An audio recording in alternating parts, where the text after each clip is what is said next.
স্বামীর সংসারে কষ্ট পেয়ে বঞ্চিত হয়েও যে নারীরা ধৈর্য ধারণ করে জীবনটা কাটায়, তাদেরকে আল্লাহ রাব্বুল আলামিন পুরস্কার হিসাবে মাঝে মাঝে এমন সন্তান তাদের গর্বে আল্লাহ রাব্বুল আলামিন দান করে দেয় যে ওই সন্তানের কাজ দেখে ওই সন্তান এত সুনাম নিয়ে আসে যে ওই মা ওই যে পূর্বের জীবনে যে কষ্টটা সহ্য করেছে, যে ত্যাগটা করেছে সংসারটা করার ক্ষেত্রে, এই সব কষ্ট ভুলে যায় শুধু সন্তানের মুখের দিকে তাকিয়ে।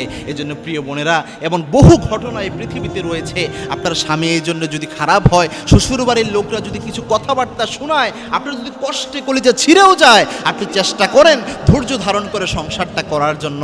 সংসারটা ভাঙিয়েন না। মনে রাখবেন, একবার ডিভোর্সের দাগ যদি আপনার সতীত্বে লেগে যায়, আপনার মতো ক্ষতি এই পৃথিবীতে আর কারো হবে না।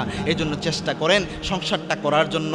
ইনশাআল্লাহ আল্লাহ এর পুরস্কার আপনাকে দান করবেন। আর মনে রাখবেন, আল্লাহর ঘোষণা হচ্ছে ইন্না মাআল উসরি ইউসরা, নিশ্চয়ই কষ্টের সাথেই কোনো না কোনো স্বস্তি এবং সুসংবাদ আল্লাহ রাব্বুল আলামিন দান করে থাকে।